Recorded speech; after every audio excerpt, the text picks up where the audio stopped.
Hi, I hope you're doing well, having a great day. I hope you've had no bad experiences since we last talked. Uh, give your family a hug for me, and I'm going to review one of my favorite shows, The Real Housewives of Potomac, Season 7. And I'm going to start today with episode 1. The show starts off with Karen and Giselle walking around in Washington, D.C. They show signs of the Washington Monument, and they decide to have a picnic under one of the trees. It's cherry blossom time, and the trees look just beautiful. There are blossoms on the grass, and they spread their blanket out, and they decide to start talking about Ashley because she's going to join them on the picnic a little later. Giselle mentions that Ashley is getting a divorce, but Karen says, well, she's on TikTok and she's looking just fine. And they show Ashley doing some hip hop exercises on TikTok. Giselle's hair is newly done. She has brown and blonde stripes. It looks really great. And at the picnic, first comes Robin. Her hair is also newly done. It kind of looks to me as if she used one of the hair dye boxes that you get in one of the local pharmacies. And her hair is a really nice colored auburn. But something about that coloring I don't like, but the auburn looks really, really good on her. Her complexion fits really well with that color. And her hair is shoulder length. She looks happy. She looks fit. Everything's going great. Then Ashley comes to join the picnic. She looks great. Her hair is different from when we first met her many seasons ago. She has her hair more straightened. It is about down to her armpits, slightly curled at the ends. She's wearing a sleeveless catsuit with a bright blue leather jacket that's short. She looks really great. So they ask, how is Ray? Karen says Ray's doing great, and she emphasizes that she is 17 years younger than Ray. Giselle says, wait a minute, used to be 14 years younger, and now Ashley is laughing as they discuss the age difference. And then they remember back when they were trying to decide Mia's age as compared to her husband, and at that time, Robin was doing the mathematics and decided that Mia, by her calculations, was trying to tell the girls that she was only age 30 and that her husband was about 63. Well, none of this stuff matters. We're all adults, whether you're 63 or whether she is 30 or 35, who really cares? But they do go into all this pettiness, and that's one of the things you're going to see over and over with the Real Housewives of the Potomac. Then Robin brings up that she saw a text from Mia on, I believe, Instagram, where Mia was discussing the fact that she had found 2 lumps somewhere in her body, and the doctors didn't know why she had these 2 lumps. So they were investigating. She said she had been hospitalized for this evaluation, and she said that she was going to have the lumps biopsied to find out exactly what they were. Robin says she's really confused. She's sick? She's not sick? Cancer, not cancer. I'm confused. But again, this is petty. When someone has cancer, you don't have to get an explanation. You're not their doctor. You're not their best friend. You're just a friend. So bringing that up and claiming that you are so important that she has to explain it to you, I think is pretty weird. Then Robin says, well, because she doesn't know what's going on, she feels that Robin is playing around with this problem and that she's just seeking attention. Ashley agrees. She says, I think she's seeking attention. Giselle chimes in and says, you can't play around with cancer. Just tell the truth. Again, this is her private business, whether she has cancer or not and how she deals with it emotionally. It's Mia's business. It's none of the business of these girls, and they have no reason to make a judgment. So for me, this is the pettiness that sometimes I can get overwhelmed with when watching Real Housewives of Potomac.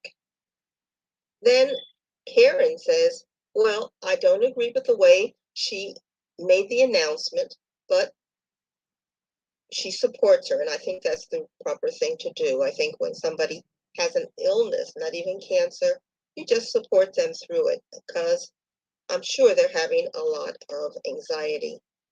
Then Giselle directs her conversation towards Ashley and says, well, we've been concerned about you because we understand that you're getting a divorce. Here we go with some more mess. So the girls want answers as to why Ashley is getting a divorce. Ashley says, well, she hasn't been drinking as much and she's not really in the party mood.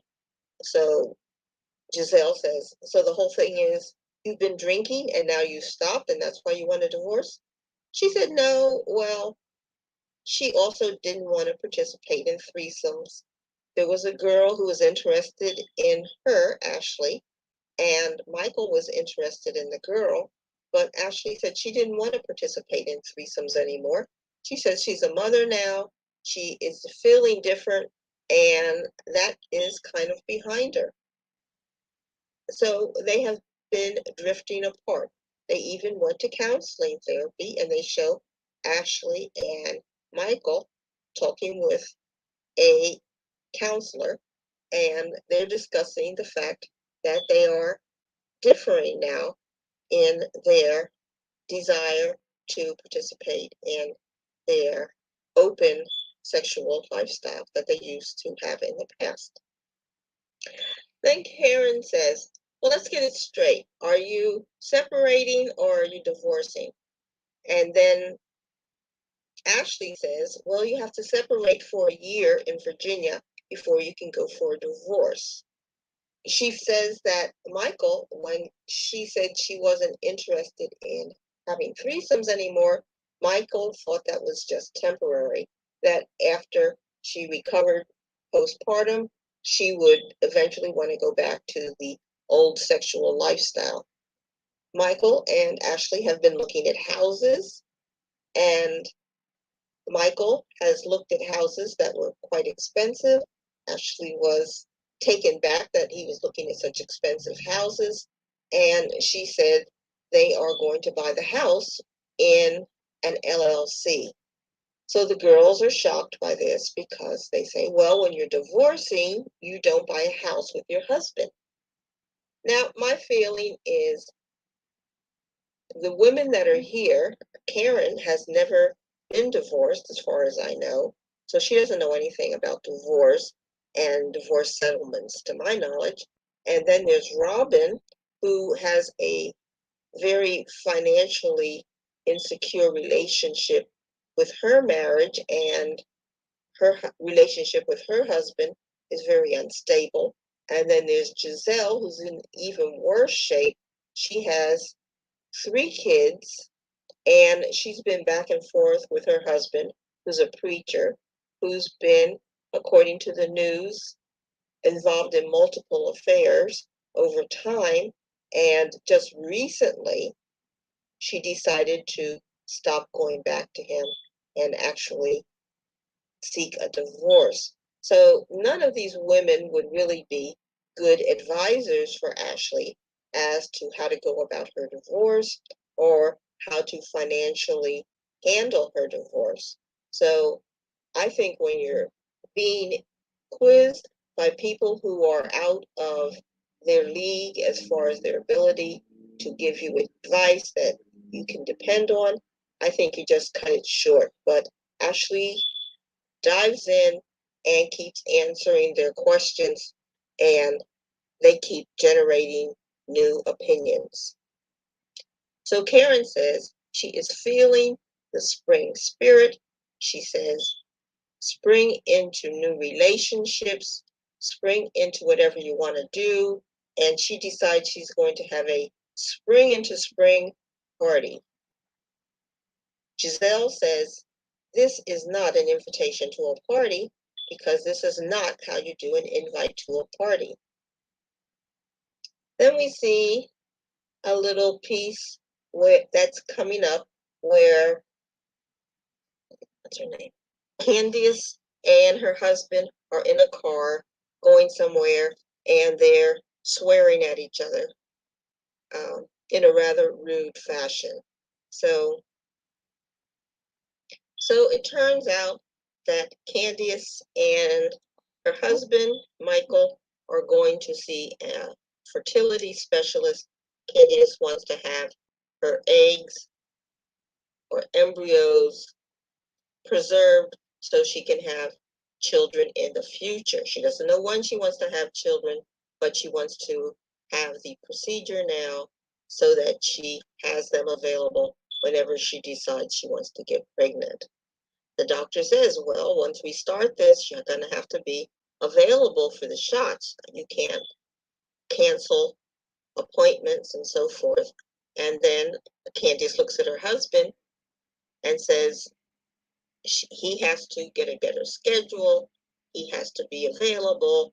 And she goes on and on and on. And I wasn't exactly sure what she was harking at him. His part in the fertilization process is very small, and she would be the one that would need more time in the office. So she was focused more on him and really was not accepting the fact that she was the one that was going to have to make a better time commitment in order to have a successful fertilization process. So then we see Candice and Michael in the car going, I guess, home, and she starts complaining. She says, or she asks Michael if he can help her with the shots. He says he thinks he can do that. She says she doesn't trust him to do that. And I think that's a big problem if you don't even trust your husband to give you an injection in your fat pad in your abdomen. I mean, that's a very low level of trust required for that. And as a cook, he deals with meat and fat and injecting meats and all kinds of stuff all the time. So that's one of his skills. That's one of his life skills. So that was interesting that she doesn't even trust him to give her those injections in her abdomen, which are easy enough for her to do herself, actually. And then she starts complaining about his job. She starts complaining about his work hours. She says, how can she have kids when she doesn't know when he's going to be home? His hours are always changing. Sometimes he gets home really late. He's the manager at the, I believe, Washington Hotel, which is taking up quite a bit of time. And when he has special events, he has to be available. And she's just going on and on and on with complaints. He says, well, that's life, you know. We do what we can. We know that there are going to be changes. We can't make any promises as to what tomorrow is going to bring. And she's just a complainer. She's just a complainer. So in the explaining, he's just saying that he's under the control of whoever is booking events. He has to go when they have an event. She says, if you cuss at me one more time, and then they start talking, and then she's cussing back at him for no reason at all. So it shows that she has a very low level of respect for him, and these two have a underlying level of dislike for each other, in that in just regular conversations, in trying to explain things normally, they have to use profanity. Next, we see Robin going into a restaurant called the Kitchen, and she gets a table for two, and in comes one of my favorite people on Real Housewives of Potomac, Charisse. She is from season one, and I believe season three or something like that. She's a really good character on the show, and I'm so glad that she came back.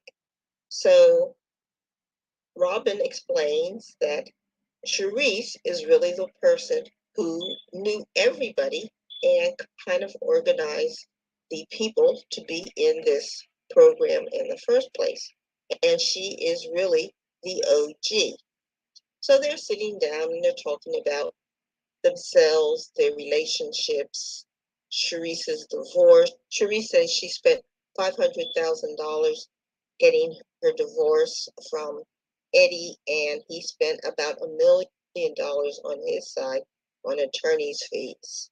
She says that she believes that the wife is due half of the income when they get a divorce. Robin says she doesn't believe that the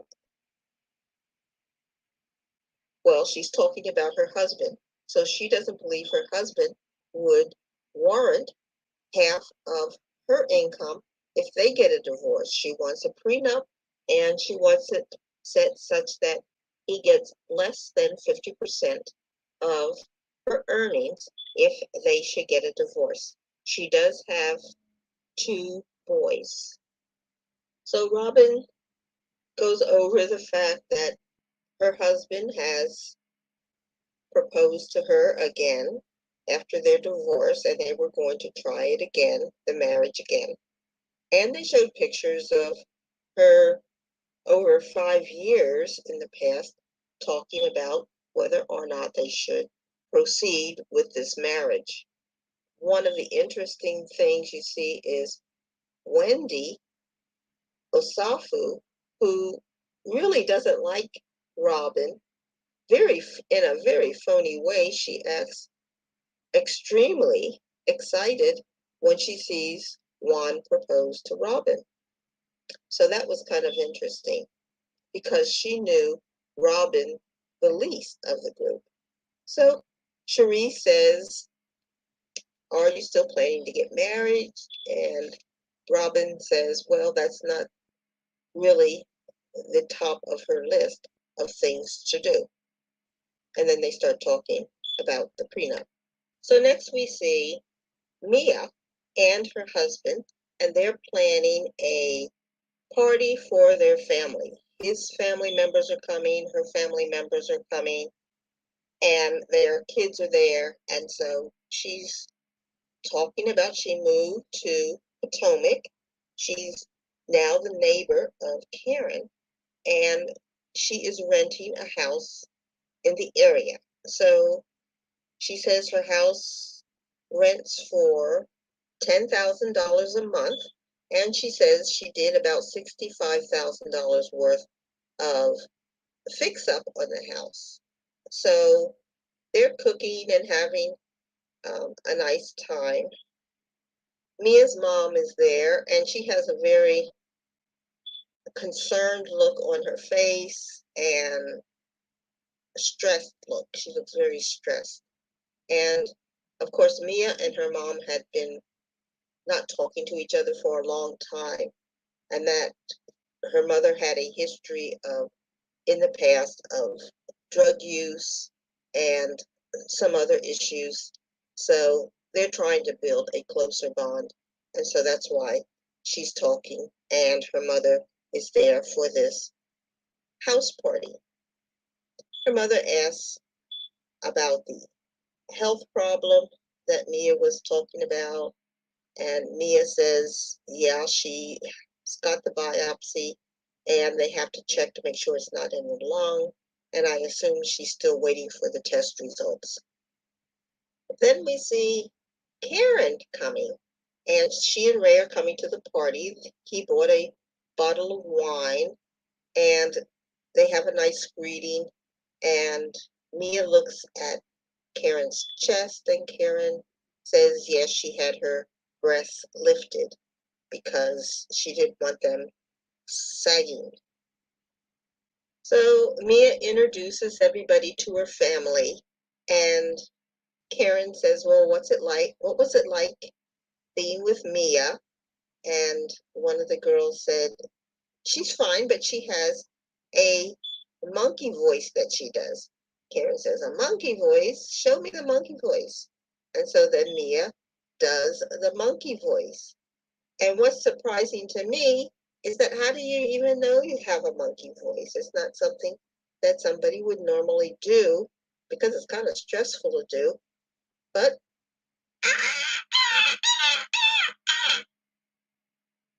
now they show there's a huge spread of food, of various meats, chicken, and so forth. And it looks like Mia even hired a cook to help produce all of this food for her guests. And it certainly looks like it's going to be a wonderful party. Then Karen asked Mia about her health problem, and she asks if she needs anything. Mia says, no, I don't need anything. And then Karen quotes from the message on Instagram, and it seems that Mia's doctor referred her to the Cancer Society. And Mia says she took it to Instagram because she was having a lot of anxiety and she wanted to put it out there on Instagram. Mia says that Instagram is basically a highlight reel, and she felt it was appropriate to put it out there on Instagram. And Karen says, well, I probably would have taken another approach because there will be naysayers. And you know how our group is, there are always naysayers. Mia says, who cares? It's my life. I'm going to do what I want. Thumbs up to Mia. Next, we see Ashley. She's going to a dinner with her mother, and I guess that's her brother and his girlfriend or wife, and they're sitting down at the table. Now, this is totally different in that they're eating out of takeout styrofoam containers, and the brother really has done nothing special for this meeting with Ashley. They talk a lot about her finances. Now, this again, to me, is one of those things where I would not talk about my finances and try to seek advice from people who were not successful handling their own finances. Ashley's mother never had a place to live, and so she was living off the kindness of Ashley's husband. And Ashley's brother, I don't know anything about him, but just by looking at the house and that they're eating out of styrofoam containers, I would say he really hasn't done very well financially for himself either. So I would have not pursued a full inquisition about my finances from them, and I probably would have closed it off early. But for the show, I guess she was encouraged to keep this conversation going. And her brother is very concerned that she is buying a house through an LLC. Her mother says, I just would take the house and end it all. Well, of course, she never had a house because she was only able to live in a house because Ashley's husband gave her money to live in a house. So, it's a whole nonsensical conversation as far as I was concerned. And then we see Wendy Asafu going into bar one. She's looking for Peter, and she's going to have Peter go into business with her for a lounge. Peter says that they'll need about $1.5 million, and he says that she will need to come up with about $300,000. Wendy looks away as if that was way too much, and she says, well, for that, she's going to have to ask her husband for the money, and so she's going to have a conversation with him. Wendy says for the lounge, she wants to have part of it a library, which can be open to kids from 2 to 4 p.m. or something crazy like that.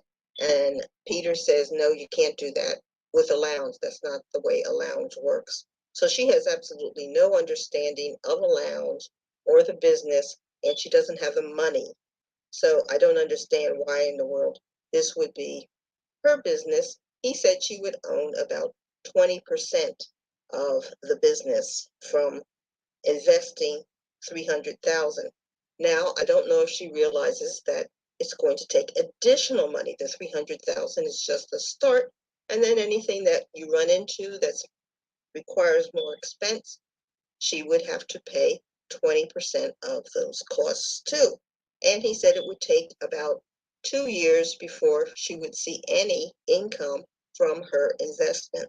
So this was interesting, but again, she was heading into a field she knows absolutely nothing about, and I don't think she's going to be any real benefit to Peter unless they are intending this to be an African lounge that is based on this show, in which case she can use her name from the show and the fact that she is from Africa. And maybe that will entice a lot of people. There are a lot of Africans in Washington, D.C. So that was pretty much the end of that conversation. Peter told her to be really good to her husband sexually and see if she can get the money out of him. And she left.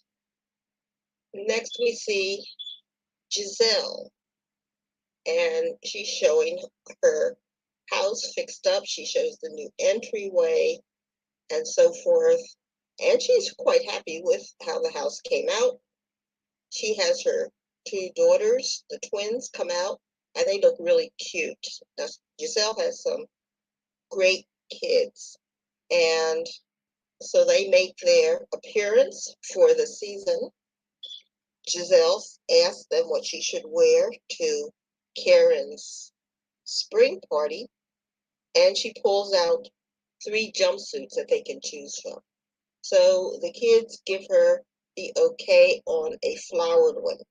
Now, I wasn't really impressed with that jumpsuit. It looked not so great. I would say it was more of something to wear to the mall or around the house or something, but it was okay.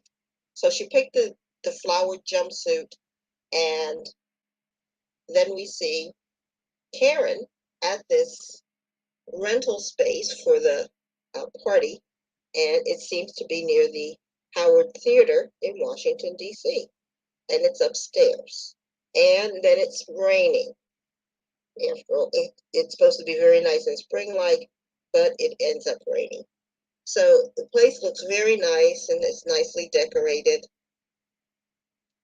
What was interesting too, I forgot to mention, is that when the girls get invited to this spring function, the invitations come in a box and everybody's afraid to open the box. So I thought that was pretty strange. And they open the box and there are like 3 tacos in there and I believe some wine. And some of the people will eat the tacos. And then at Candiace's house, Robin picks up a taco to eat it. And Candiace screams and grabs the taco out of Robin's mouth. and tells her to spit it out. Well, that's crazy. I didn't understand that because Robin is an adult. She saw that the tacos came in a box. She knew who they came from. And why wouldn't she eat the tacos? The tacos looked to me basically um, tomato and lettuce. And I don't think I saw any meat even on that taco, but there might have been a little bit on the bottom. So it looked perfectly safe. And I'm sure that Karen would not be sending her food that was going to make her sick. But that was very bizarre that they would be so afraid to open up the box from Karen. Now, when we see Ashley's house and she's opening the box, it's tacos and tequila.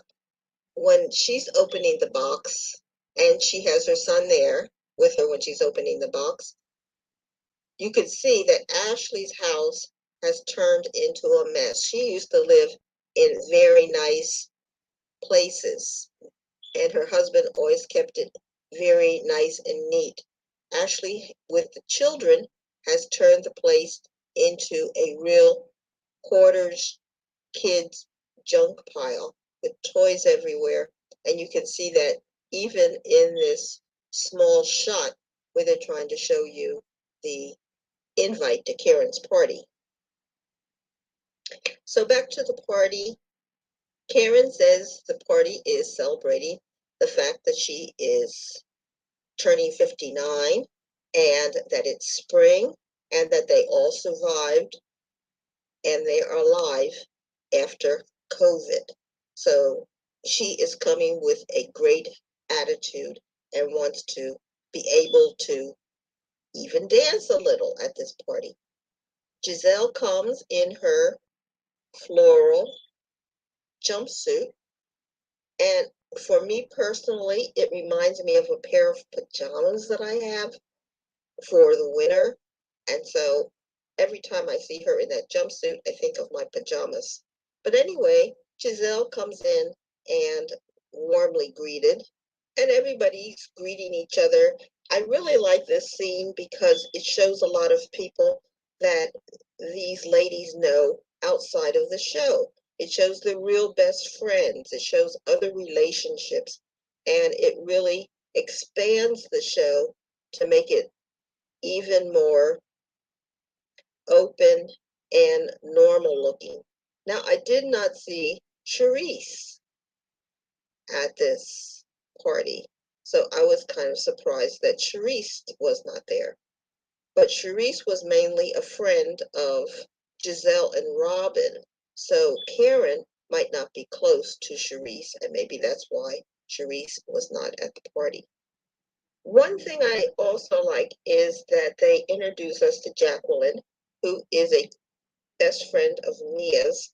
And I felt in the past shows that Mia was often isolated. She didn't have a real supporter, she didn't have a real friend among the housewives. And so I think bringing in a person who is attached to Mia and who also seems to be very friendly with Karen. I think that is going to be really good to help Mia and make everything go a bit smoother for the show. Now, Giselle brings up Ashley. She says, let's talk about Ashley. And then she says, she's lying. She's not getting a divorce. I think it's really bad to call somebody you're supposed to be friends with a liar. Ashley is in transition. She is with her husband, but not really. And she's thinking about moving on and getting a divorce. Right now, they're in a period of separation, which can go either way. They can separate, decide to go back together, or they can separate and decide to go on and get a divorce, or they can just extend the separation. I mean, you don't have to immediately divorce after a year. So I think this push for everybody for them to rush and divorce is very inappropriate. I think that's Ashley and Michael's decision to make as to how they want to proceed. Clearly, they have expressed some problems in their relationship, but How they might resolve is unknown. Michael is older, so he might decide he won't get as many people to have threesomes with without Ashley being there. She's the young, attractive one. And he might decide he, without Ashley, would be happier just being with Ashley and just having sex with only her. So, how they resolve all this, Michael also knows that his two sons are babies still, and with him being so much older, he of course has to make plans for them in the future so that they will have money for support as they grow up and money for college when they get to that age.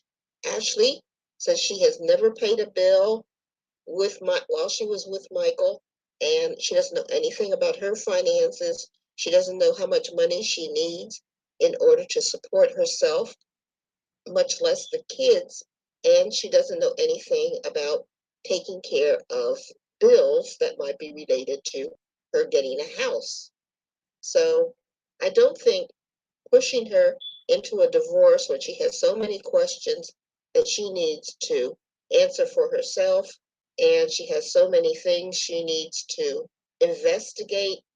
Pushing for a divorce is totally the wrong thing now, and her friends just need to let it lie. She's not a liar, she's just in transition. Now we see Ashley coming to the party. She's outside in the rain. She has a big umbrella and she has to go through a gate. So Ashley's not screaming, but she's kind of screaming. She doesn't know how to get through the gate with her big umbrella. Well, this is where Ashley has to learn a little common sense. Turn the umbrella a little to the side, it'll go right through, and then put the umbrella back up over your head. Or you can lower the umbrella a bit, collapse it so that it goes through the gate, and then put it back up as you go up the steps. So Ashley is wearing kind of a bra top and a long skirt. She tells the girls that she has found a house in Arlington. She says the property goes really fast there. She made an offer on the property under the name of the LLC along with Michael. The girls are surprised because they don't think that she should include Michael. Well, the truth is, Ashley has no job. She has no recent work experience that a bank would consider. She has no money. She would not qualify for a house. And so she has to have Michael on the initial papers in order to qualify for a loan and to get the house in the first place. So, as far as telling her to ditch Michael and just go off and buy a house on her own, she could never do that. And Michael, from what she has said, was looking at really nice properties. So that would be good for her and the children in the future. They would, of course, have to work out how she's going to make the regular payments, and she would have to learn a bit about how to take care of a house and about mortgage payments, insurance, and all of the other things that go with owning a home. Hopefully, the LLC might protect her in the future from losing the house if she becomes careless in her financial duties as a homeowner. Then Giselle calls Ashley a liar to her face because Giselle wants to know, is this a separation or is this a divorce? Ashley says they're separating because they have to separate before they can get a divorce in Virginia. She says if she has desire in the future to have sex with Michael, what's she going to do? Giselle says you can't have sex with him or the time of the separation starts again. Now that's not true. Nobody's in your home monitoring you as to how often you're having sex with the person you're separating from. Once you legally declare a separation, that is a separation. And whether or not you have sex during periods of that separation, it doesn't matter. But there is some confusion among the girls or the women as to what a separation is. And to me, no one cares if she has sex with Michael during the separation. It is a period of time for them to reconsider. Do they really want a divorce, or do they want to get back together? And then if they decide, oh, for 1 year that they want to go ahead with a divorce, then they're able to do that in Virginia. And then Karen says, well, you're getting your own money. And she's referring to the show. And so she says, I understand you can't get as nice a house as you could with Michael, but you should get what you can afford from the show and keep Michael's name off the deed. The problem with that is there is no assurance as to how long this show will run or how much time Ashley will have in order to pay off her house. So she's much better off getting the deal with Michael. If she can pay it off early through the show, great. If she can't, that's okay because she's had the foresight to make arrangements for that. And I don't think it's right for Karen to tell her to get a smaller house, an inadequate house, when she has two children. If she can get a house that meets her needs with Michael, she should do so. Michael is still her husband, and he still has responsibilities related to the kids. So then Ray comes in, Karen's husband. They're greeted warmly. Then Candice comes in with her husband, Michael. He is a sommelier. He says he has his drink, he's good. And Candice sits down, and then they address Candice and they say, how are you doing? And she starts complaining. Ashley gets up and leaves the table. And then they start discussing with Candice Ashley's divorce, whether or not she's getting a divorce. Candice says, well, if she gets a divorce, I will throw the divorce party. Candice and Ashley definitely do not like each other. Candice has threatened Ashley with a knife. They've done all kinds of things, hostile activities. Nobody wants to come to Candice's divorce party for Ashley. So it's really funny that Candice would put herself in the position of being involved in Ashley's possible divorce. And Ashley's husband has been in a fight in the past with Candice's husband. Ashley, knowing they were talking about her, comes and sits between Giselle and Candice. At that point, Ascala from last season comes over to the table, starts giving everybody kisses. She wants to make her reappearance at the Bravo table. So she kind of hangs around the Bravo table and sits down. Then Wendy comes with her husband, and they look very nice. And Wendy, very phony, comes in and she's playing like she's very close to all of the girls. But in the past, she has spoken negatively about all of the girls and does not, I think, have any really close friendships with any of these housewives. She goes over to give a kiss, hello to Giselle. Giselle says, don't kiss, don't touch, hi, and now bye, sort of. And Wendy says, well, she pushed me away like I was a flea. And I don't know why Wendy would be surprised because she does have that poison tongue, which she has shown on multiple occasions in the past. Then we see that Mia's best friend is at the party and Karen's best friend is at the party. And then we see Mia arrive to the party. And Mia comes out looking like a boss. She is confident and beautiful. She's with her husband, and they go upstairs, and they are warmly greeted by everybody. Then Giselle says she needs to speak to Mia.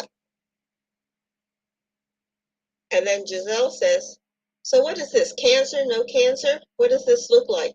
And she's demanding an explanation of Mia's Instagram message where she discussed her concern about the possibility that she had cancer.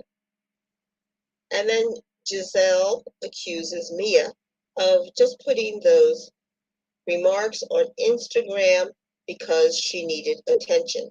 And Giselle says, girl, I didn't think you were the type of girl that needed all that attention. In the meantime, Robin comes in. She looks very nice. Her hair is a bit undone by the wind. And as she's standing there listening, I believe those are Giselle's hands, and they're fixing her hair. Now, Robin is a beautiful woman, but she always misses it a bit by something she does. In this case, it's the way she colored her hair and the fact that she came into the photo view with her hair messed up.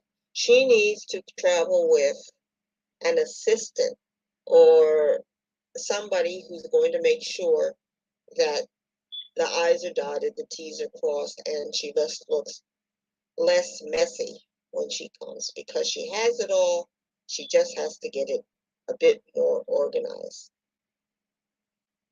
Mia tells Giselle she really doesn't care what she thinks. It's her health and she doesn't care. I agree with Mia. It's your health. You take care of yourself. You do what's best for you. If you need to vent on Instagram or Twitter or YouTube, that's fine. You do what's best for you mentally and physically. Giselle can't live your life. She can't suffer whatever you might be suffering. She can't cure your cancer. She can't give you any medical advice that's going to be helpful.